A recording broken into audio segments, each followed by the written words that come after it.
beleza? Aqui é o Rômulo, esse aqui é o Igor e esse é mais um episódio do nosso podcast, Podcastando no Plantão. Se você nunca entubou um paciente ou se você não tem segurança ainda para entubar um paciente, eu preciso que você me acompanhe até o final desse vídeo, beleza?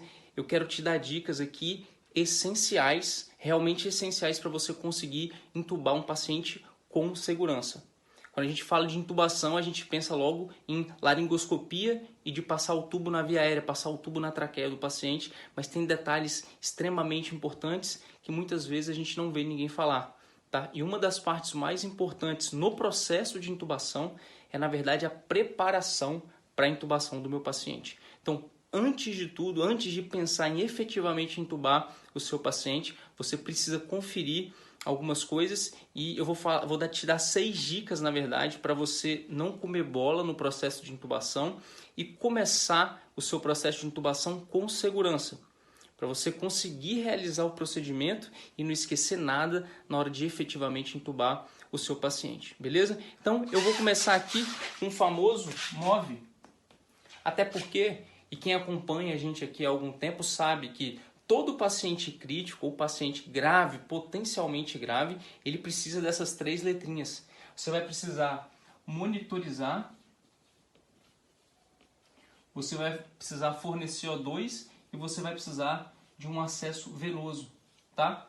Isso não é só para intubação. A gente sabe que todo paciente crítico, a gente vai precisar monitorizar esse doente, a gente vai fornecer O2 para ele e a gente vai precisar de um acesso venoso, seja ele periférico ou central. No caso da intubação, isso não é diferente, até porque se você vai intubar o seu paciente é um paciente potencialmente grave ou já é um paciente crítico, beleza? Então, botou o paciente na sala de emergência, vai começar a monitorizar, monitorização cardiorrespiratória, vai oferecer O2, que no caso da intubação aqui já seria pré-oxigenação, beleza? Ou no catéter ou na macro, e vai precisar de um acesso venoso, tá? Até porque antes de intubar o seu paciente, você vai precisar fazer algumas drogas para ele. Então, o acesso venoso aqui, além de ser essencial no paciente crítico, para a intubação também é essencial.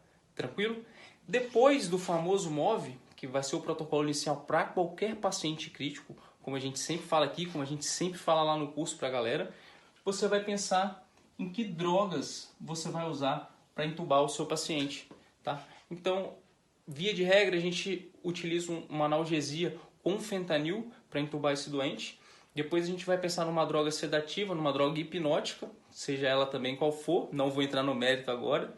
E pensar na possibilidade de usar ou não, se não houver contraindicação, um bloqueador neuromuscular para o seu doente. Então, pensou em que droga você vai usar, você já pede para separar essa droga.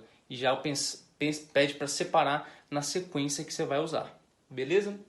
Depois de separar a droga, você precisa se certificar de que você tem um aparelho de sucção preparado, tá? Porque muitas vezes, dependendo do seu paciente, quando você fizer a laringoscopia, você não vai conseguir enxergar a via aérea dele, seja porque tem secreção, seja porque tem sangue, seja porque ele está broncoaspirando, seja por qualquer motivo, tá? Então você precisa sempre de ter um aparelho de sucção montado, preparado, caso você precise aspirar ali a via aérea antes de intubar para visualizar a via aérea do seu doente. Tranquilo?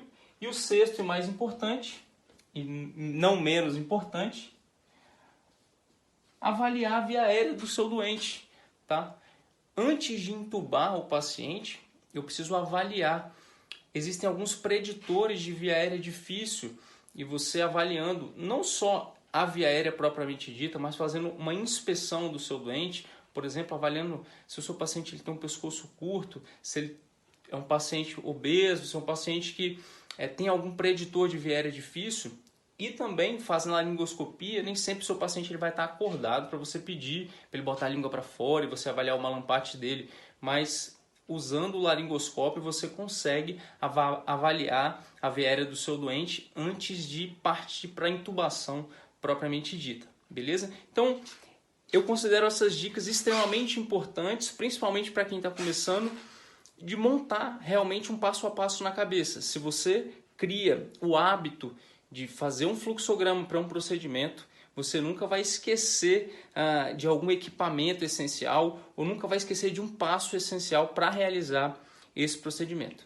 Então, esses passos aqui eu considero extremamente importantes na pré-intubação, na preparação para a intubação. Beleza, rapaziada? Grande abraço.